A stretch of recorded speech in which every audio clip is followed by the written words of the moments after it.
తెలంగాణలో లక్షలాది మంది రేషన్ కార్డుల కోసం అయితే ఎదురు చూస్తున్నారు. ఇక రేషన్ కార్డుల మీద సర్వేలు చేస్తున్నారు. అప్లికేషన్ల మీద అప్లికేషన్ తీసుకుంటున్నారు. కానీ తెలంగాణ ప్రజలకైతే ఇంతవరకు కొత్త రేషన్ కార్డులు మార్పులు, చేర్పులు ఇవన్నీ అయితే సక్రమంగా జరగడం లేదని ప్రజలైతే ఆగ్రహంతో ఉన్నారు. ఇక రేషన్ కార్డుల్లో తికమక, పేర్ల నమోదులో గందరగోళం, ఆందోళనలో లబ్ధిదారులు నిర్ధారించుకోకుండానే ఆమోదించినట్టు సమాచారం. ఆందోళన అవసరం లేదంటున్న అధికారులు. ఇక్కడ రేషన్ కార్డుల్లో తికమక అయితే కనిపిస్తోంది. పేర్ల నమోదులో గందరగోళం అయితే కనిపిస్తుంది. ఇక అత్తారింట్లో కనిపించాల్సిన కోడలి పేరు పుట్టింట్లో ఉంటుంది. పుట్టింట్లో ఉండాల్సిన అల్లుడి పేరు అత్తారింట్లో నమోదవుతుంది. నిర్ధారించుకోకుండానే ఆమోదించినట్టు సమాచారం. మరి ప్రజలందరూ కూడా చాలా ఆందోళనలో ఉన్నారు.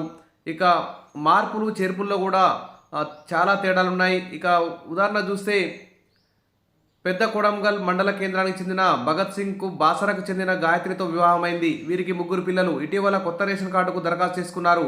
మరి గాయత్రి 3 పిల్లలను భగత్ సింగ్ కార్డులో చేర్చాల్సి ఉండగా అత్తగారి కార్డులో పిల్లల పేర్లను చేర్చారు. ఇక గాయత్రి పేరు ఎక్కడా కనపడడం లేదు. ఇక జుక్కల్ మండలం వజ్రకండికి చెందిన విఠలాబాయికి వివాహమైంది. 2 పిల్లలున్నారు. భర్త ఇంటి పేరునే తన ఇంటి పేరుగా మార్చుకుంది. కొత్త రేషన్ కార్డుకు దరఖాస్తు చేసుకున్నారు. భర్త కార్డులో రావాల్సిన విఠాబాయి పేరైతే పుట్టింటి కార్డులో వచ్చింది. ఇక 2 పిల్లల పేర్లు ఎక్కడున్నాయో తెలియని పరిస్థితి నెలకొంది. ఈ విధంగా రేషన్ కార్డులో తికమక అయితే కనిపిస్తోంది. ఒక కుటుంబానికి ఒకే రేషన్ కార్డు ఉంటుంది. కొన్నేళ్లుగా కార్డులో మార్పులు చేర్పులు ఏం జరగలేదు. పెళ్ళైన వాళ్ళు ఊళ్ళు మారారు. ఊళ్ళు మారిన వారికి సంతానం కలిగింది. అత్తారింట్లో అడుగుపెట్టిన వెంటనే రేషన్ కార్డులో పేరు మార్చుకున్నారు. చిరునామా మారింది. మరి ప్రజాపాలనలో భాగంగా కొత్త రేషన్ కార్డుకు దరఖాస్తు పెట్టుకున్నారు. వాటిని ఇప్పుడు ఆన్లైన్ చేస్తున్నారు. ఇక రేషన్ కార్డుల్లో పేర్లు కనిపిస్తున్నాయి. ఇంతవరకు అంతా బాగానే ఉంది. కానీ కార్డుల్లో కనిపిస్తున్న పేర్లు మాత్రం తారుమారయ్యాయి. అత్తారింట్లో కనిపించాల్సిన కోడలి పేరు పుట్టింట్లో, పుట్టింట్లో కనిపించాల్సిన అల్లుడి పేరు అత్తారింట్లో దర్శనమిస్తున్నాయి. చిన్నారుల పేర్లు వాళ్ళ అమ్మమ్మల కార్డుల్లో కనిపిస్తున్నాయి. ఈ ఒక్కటే సమస్య కాదు, ఇలా అనేక కార్డుల్లో తప్పులైతే దొర్లుతున్నాయి. కాబట్టి ఖచ్చితంగా అధికారులు నిర్ధారించుకొని కార్డులు ఇష్యూ చేస్తే మంచిగుండేది. ఇక రేషన్ కార్డుల్లో మార్పుల చేర్పుల కోసం దరఖాస్తు చేసుకున్నారు. మీ సేవా కేంద్రాల్లో చేసుకున్న దరఖాస్తులు రెవెన్యూ కార్యాలయంలోనే పెండింగ్లో ఉన్నాయని అధికారులు అయితే చెప్తున్నారు. ఇక ప్రజాపాలన దరఖాస్తులను మొబైల్ యాప్ ద్వారా పంచాయతీ కార్యదర్శులు నమోదు చేయనున్నారు. కొత్త కార్డు కోసం దరఖాస్తు పెట్టుకున్న వాళ్లకు గతంలో